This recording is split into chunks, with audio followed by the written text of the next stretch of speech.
স্বাগত ডিবিসি সংবাদে। আপনাদের সাথে আছি ইশরাত জাহান। এবার জানাবো খবরে বিস্তারিত। রাজধানী শাহজাদপুরে একটি আবাসিক হোটেলে অগ্নিকাণ্ডে 4 জন মারা গেছেন। এদের মধ্যে 3 জনের মরদেহ সিঁড়িতে পাওয়া যায়। এই সময় সিঁড়ির দরজা তালাবদ্ধ ছিল বলে জানা যায়। দুপুর 12টার পরপরই ওই ভবনে আগুন লাগে। পরে ফায়ার সার্ভিসের 2টি ইউনিট আধা ঘন্টার চেষ্টায় আগুন নিয়ন্ত্রণে আনে। ভবনটির 3য় তলা থেকে ওপরে 6ষ্ঠ তলা পর্যন্ত ছিল আবাসিক হোটেল। আপনারা যেটা দেখতে পাচ্ছেন এর পাশে সোমবার দুপুর 12:15টার দিকে শাহজাদপুরের সৌদিয়া হোটেলে 6তলা ভবনের দোতলায় আগুন লাগে। পরে আগুন ছড়িয়ে পড়ে পুরো ভবনে। এ সময়ে কয়েকজন বাইরেও লাফিয়ে পড়ে আহত হন। আর 4-5 জন ছিলাম, আমরা গ্লাস ভাঙা লাভ দেওয়া পড়ছি। আমার 4-5 লাখ টাকা ক্ষতি হয়েছে। আর উপরেরটা বলতে পারবো না, উপরেরটা আসলে শুনলাম যে বিউটি পার্লার থেকে শুরু হয়েছে, একেবারে 5তলা পর্যন্ত আগুনটা একবারে তাপমাত্রা বাড়াইছে। এ ঘটনায় মারা যাওয়া 4 জনই পুরুষ। তাৎক্ষণিকভাবে তাদের নাম পরিচয় জানা যায়নি। যে হোটেলে অগ্নিকাণ্ডের ঘটনা ঘটেছে এর নাম সৌদিয়া। আধা ঘন্টার চেষ্টায় আগুন নিয়ন্ত্রণে আসে বলে নিশ্চিত করেন ফায়ার সার্ভিস। ঠিক 30 মিনিটের ভিতরেই আগুনটা আমাদের নিয়ন্ত্রণে চলে আসে। চিলিকুটায় আমরা 3 জন লোককে আমরা আহত এবং মৃত অবস্থায় পাই এবং একজনকে বাথরুমে অবস্থা পাই। তারা বাঁচার জন্য উপরের দিকে উঠে গেছিল, কিন্তু উপরে উঠতে গিয়ে যখন দেখছে যে ছাদের যে দরজাটা বন্ধ অবস্থায় আছে, যার কারণে তারা আর বের হইতে পারে নাই, যার কারণে সাফোকেশনের কারণে ধোয়ার কারণে লোকগুলো মারা যায়। ঘটনাস্থল পরিদর্শনে আসেন পুলিশের গুলশান জোনের কর্মকর্তারা। এটা আমরা আগে মেডিকেল রিপোর্টটা পাই, দেন আমরা বুঝতে পারবো যে এটা কি হত্যা মামলা হবে নাকি অপমৃত্যু মামলা হবে। আমাদের মেডিকেল রিপোর্টের সাথেও এই বিষয়টা হাসিব পান্থ, ডিবিসি নিউজ, ঢাকা। পলাতক একটি দল দেশকে অস্থিতিশীল করতে সর্বাত্মক চেষ্টা করছে, এমন অভিযোগ করেছেন অন্তর্বর্তী সরকারের প্রধান উপদেষ্টা ডক্টর মোহাম্মদ ইউনূস। বিবিসি বাংলাকে দেওয়া সাক্ষাৎকারে তিনি বলেছেন, তিনি রাজনীতি করেন না আর এই পদেও আসতে চাননি। অন্তর্বর্তী সরকারের প্রায় 7 মাসের আইনশৃঙ্খলা পরিস্থিতি, সংস্কার ও নির্বাচন, ছাত্রদের নেতৃত্বে নতুন দল গঠন সহ রাজনৈতিক ঘটনা প্রবাহ নিয়ে কথা বলেন তিনি। আপনাকে অনেক ধন্যবাদ বিবিসি বাংলার সাথে। বিবিসি বাংলাকে দেয়া সাক্ষাৎকারে দেশের সার্বিক পরিস্থিতি নিয়ে খোলাখুলি কথা বলেন অন্তর্বর্তী সরকারের প্রধান উপদেষ্টা ডক্টর মোহাম্মদ ইউনূস। প্রথম চিন্তা আসলো যে এটা সংস্কার দরকার আমাদের। অন্তর্বর্তী সরকারের প্রায় 7 মাসে আইন শৃঙ্খলা পরিস্থিতি, সংস্কার ও নির্বাচন, ছাত্র নেতৃত্বের নতুন দল গঠন সহ রাজনৈতিক ঘটনা প্রবাহ নিয়ে কথা বলেন তিনি। একটা পলাতক দল দেশ ছেড়ে চলে গেছে, তাদের নেতৃত্ব চলে গেছে, তারা সর্বাত্মক চেষ্টা করছে এটাকে আনসেটল করার জন্য। আমাদের ইচ্ছা তো অনেক, আমরা রাতারাতি দেশ পরিবর্তন করতে চাই, সেটা তো আমরা পারিনি। আইন শৃঙ্খলা সহ সার্বিক পরিস্থিতি প্রসঙ্গে প্রধান উপদেষ্টা বলেন, দেশে অপরাধের পরিমাণ বাড়েনি, বরং আগের মতোই আছে। পরিস্থিতি যে অবনতিটা হয়েছে, অনেকে বলছেন যে তারা নানা রকম ভয়ে আছেন, আতঙ্কে আছেন, যেহেতু অপরাধ তারা দেখছেন যে বেড়েছে, রাস্তাঘাটে অপরাধ বেড়েছে। এটা আপনারা কেন নিয়ন্ত্রণ করতে পারছেন না? অবনতিটা কোন পয়েন্ট থেকে হয়েছে এটা বলতে হবে তো আমাকে। আপনি বলছেন অবনতি হয়েছে, কোন রেফারেন্স পয়েন্ট থেকে অবনতি হয়েছে সেটা না দিলে তো আমরা বুঝতে পারবো না। আমি যদি সাম্প্রতিক পরিসংখ্যানের কথা বলি, যে গত বছরের এই সময় থেকে অপরাধের পরিমাণ রাস্তাঘাটে, যেমন আমি তো হিসাব নিচ্ছি, কোনো অপরাধের পরিমাণ মোটেই বাড়েনি, আমি যদি আগের মতোই হয়েছে। কথা বলেন বাংলাদেশ ভারত প্রসঙ্গ নিয়েও। আর আওয়ামী লীগের রাজনীতির ভবিষ্যৎ প্রসঙ্গে ডক্টর ইউনূস বলেন, এই দেশ থেকে আর কারো অধিকার কেড়ে নেওয়ার কোনো উপায় নেই, কিন্তু যে অন্যায় করেছে তার বিচার হওয়া উচিত, তার বিচার হতেই হবে। বাংলাদেশ ভারতের সম্পর্ক ভালো না থেকে উপায় নেই, তবে মাঝখানে কিছু কিছু দ্বন্দ্ব দেখা দিয়েছে, আমি হচ্ছে মেঘ দেখা দিয়েছে। এই মেঘগুলো মোটামুটি এসছে অপপ্রচার থেকে। আওয়ামী লীগ কি নিষিদ্ধ হবে অথবা রাজনীতি করবে কিনা, নির্বাচনে অংশ নেবে কিনা, সবাই মিলে যা ঠিক করবে আমরা তাই করবো। এই দেশ থেকে কেড়ে নেওয়ার, এদের তার অধিকার কেড়ে নেওয়ার কোনো উপায় নেই, কিন্তু যে অন্যায় করেছে, যার বিচার হওয়া উচিত তার বিচার হতে হবে, এটুকুই শুধু বলেছেন। তিনি রাজনীতি করেন না আর এই পদেও আসতে চাননি। প্রথম কথা, আমি রাজনৈতিক দল গঠন করি নাই, আমি তো এই পদে আসতেও চাই নাই। আমাকে অনুরোধ করেছে, বহুবারে করেছে, তারপর আমি শেষ পর্যন্ত সম্মত হয়েছে, সেটা দায়িত্ব নিয়েছে। এটা রাজনৈতিক পদ যদি হয়ে থাকে, এটা বাই ডেফিনিশন আমি রাজনীতি করি না। Afrin Anwar, DBC news. আইন শৃঙ্খলা পরিস্থিতি আগের চেয়ে অনেকটাই উন্নতি হয়েছে বলে দাবি করেছেন সিনিয়র স্বরাষ্ট্র সচিব নাসিমুল গনি। রাজধানীর আইন শৃঙ্খলা পরিস্থিতি নিয়ে তিনি জানান, যতদিন প্রয়োজন ততদিন অপারেশন ডেভিল হান্ট অভিযান চলবে। মোহাম্মদপুর থানায় সেখানটায় গত মাসের ডিসেম্বর মাসে খুন হয়েছে 2টো, জানুয়ারি মাসে খুন হয়েছে 1টা, ফেব্রুয়ারি যে গত মাসটা গেল সেই মাসে 1টা মার্ডারও হয়নি। আমাদের সিনসিয়ারিটির কোনো ঘাটতি নাই। আমরা ফৌজদেরকেও, যারা এখানে পুলিশ কাজ করছে তারাও দিনে 12 থেকে 14 ঘন্টা অফিসিয়ালি ডিউটি সেট করা আছে, তারা চেষ্টা করে যাচ্ছে, তার বাড়তিও কোনো সময় তাদেরকে করতে হচ্ছে। জিয়া চ্যারিটেবল ট্রাস্ট দুর্নীতি মামলায় বিএনপি চেয়ারপারসন বেগম খালেদা জিয়াকে খালাস দিয়েছিল হাইকোর্ট। সেই রায় বহাল রেখেছে আপিল বিভাগ।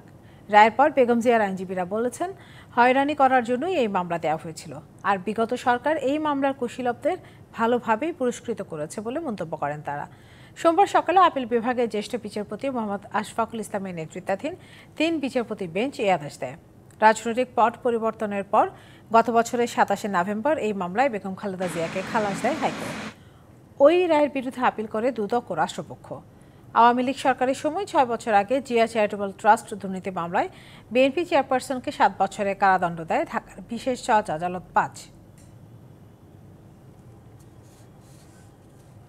খালাসির বিরুদ্ধে সরকার এবং দুদক কর্তৃক দুটো আজকে আপিল করেছিল। দুটো মামলাতেই আপনার হাইকোর্টের আদেশ বহাল রাখছেন। বেগম খালেদা জিয়ার সাজা বাতিল করেছে, সে বহাল রাখছে। অর্থাৎ বেগম খালেদা এখানে জিতেছেন এবং দুদকের আপিল না রিজেক্ট করেছে, ডিসমিস করেছে। জনসমর্থিত সরকার ছাড়া কোনো সংস্কারই সম্ভব নয়। দেশে বিরাজমান সংকট মোকাবিলায় একটি স্বচ্ছ স্বাভাবিক নির্বাচনের বিকল্প নেই। রাজধানীতে সোমবার আলাদা অনুষ্ঠানে এমন মন্তব্য করেছেন বিএনপি নেতারা। তাদের দাবি, সরকারের সদিচ্ছা থাকলে ডিসেম্বর নয়, সামনের জুনের মধ্যেই নির্বাচন সম্ভব। সোমবার সকালে জাতীয়তাবাদী কর আইনজীবী ফোরাম বিএনপির প্রতিষ্ঠাতা সাবেক রাষ্ট্রপতি জিয়াউর রহমানের সমাধিতে শ্রদ্ধা নিবেদন করেন। আয়োজনে অংশ নেন বিএনপির স্থায়ী কমিটির সদস্য আমির খসরু মাহমুদ চৌধুরী। পরে তিনি বলেন, নির্বাচন যত দেরি হবে দেশের ক্ষতি তত হবে। নির্বাচন তো জুন মাসের মধ্যে সম্ভব, সুতরাং এটা তো সরকারকে বলতে হবে। সরকারের পলিটিক্যাল উইল থাকতে হবে, ইচ্ছা থাকতে হবে, এবং সেটার অপেক্ষায় জনগণ আছে। নতুন দল প্রসঙ্গেও মন্তব্য করেন আমির খসরু মাহমুদ চৌধুরী। যে দলটি হয়েছে তাদের বিষয়গুলো জনগণের কাছ থেকে ম্যান্ডেট নিয়ে পাশ করে সংসদে আসতে হবে।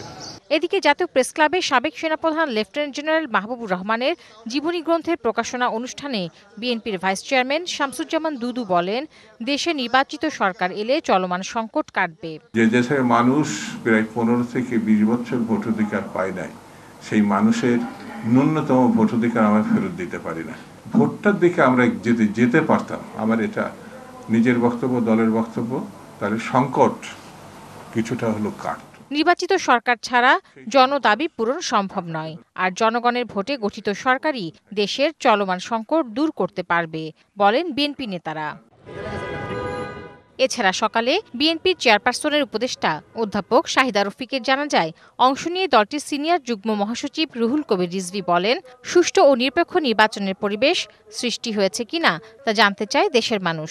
একটা অবাধ সুষ্ঠু নির্বাচনে সকলের অংশগ্রহণ নিশ্চিত হয়, এই পরিবেশগুলো এখন মানুষ নিশ্চিত করতে চায়।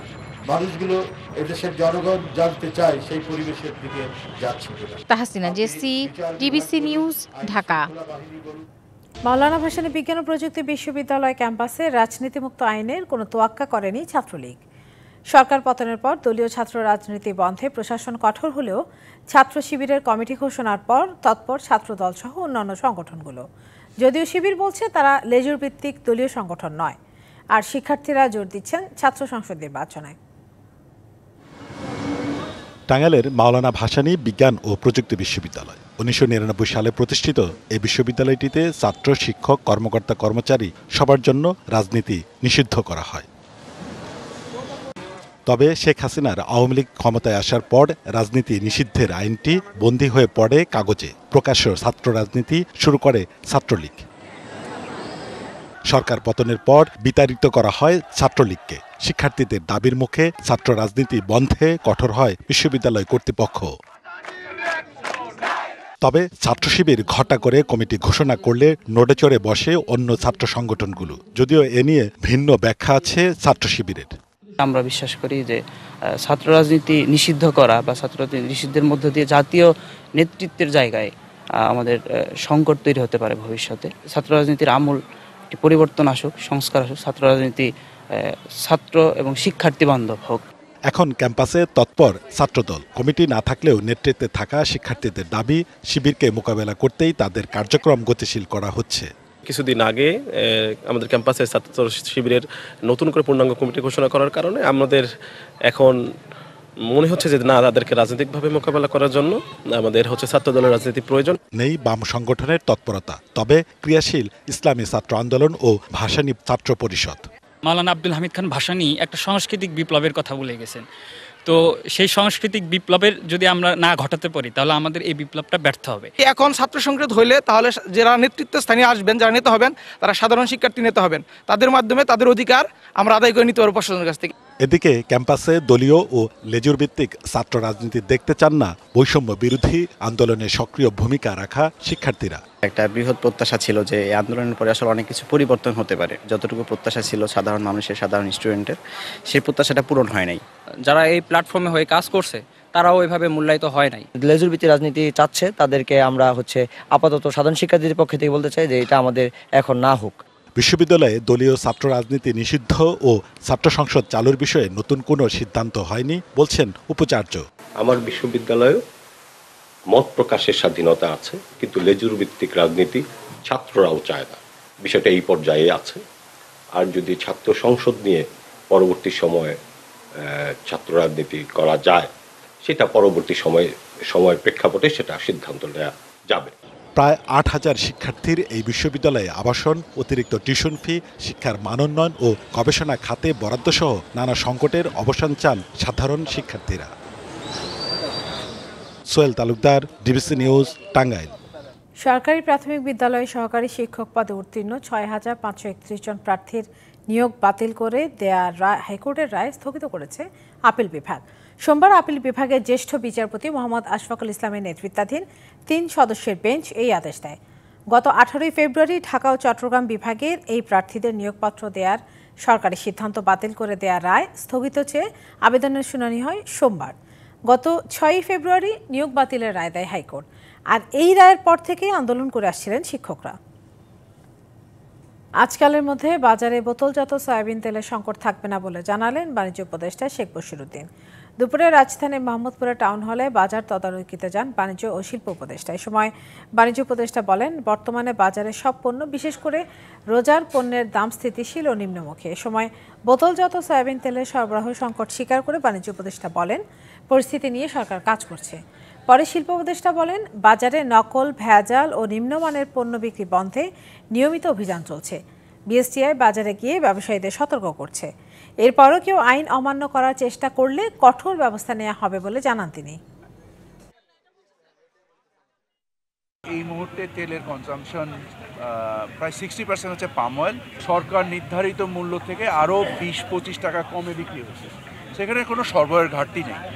সয়াবিন কেন্দ্রিক একটা সরবরাহ ঘাটতি রয়েছে বাজারে, যেটাকে অস্বীকার করার কোনো জায়গা নেই, এবং আমরা আশা করছি আজকে থেকে এটা সরবরাহ ব্যবস্থা উন্নতি হচ্ছে। বিএসটিআই সক্রিয় থাকবে, ফরমালিন বা ভেজাল প্রতিরোধের জন্য কাজ করবে। আজকে 4টা বাজারে যাওয়া হয়েছে, এটা চলমান থাকে। আইন অনুযায়ী ম্যাজিস্ট্রেট সাহেবরা অ্যাকশন নেবেন। এখন দেখবেন সানকুইক নিবেদিত ঈদ বাজারের খবর।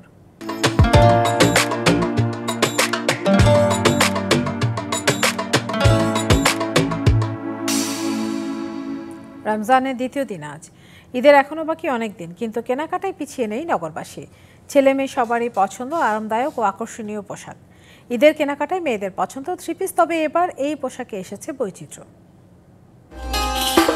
ঈদে চাই নতুন পোশাক, তাই তো রমজান মাস শুরুর সাথে সাথেই রাজধানীর বিপণী বিতানগুলোতে শুরু হয়েছে বেচাকেনা। প্রতিদিনই বাড়ছে ক্রেতার উপস্থিতি। ক্রেতা সমাগম চোখে পড়ছে গুলশানের পিঙ্ক সিটি শপিং মলে। এখানকার দোকানগুলো সেজেছে নতুন রূপে। ক্রেতাদের চাহিদা আর পছন্দের নানা ডিজাইনের পোশাকের প্রদর্শনীর নজর কাটছে সবার।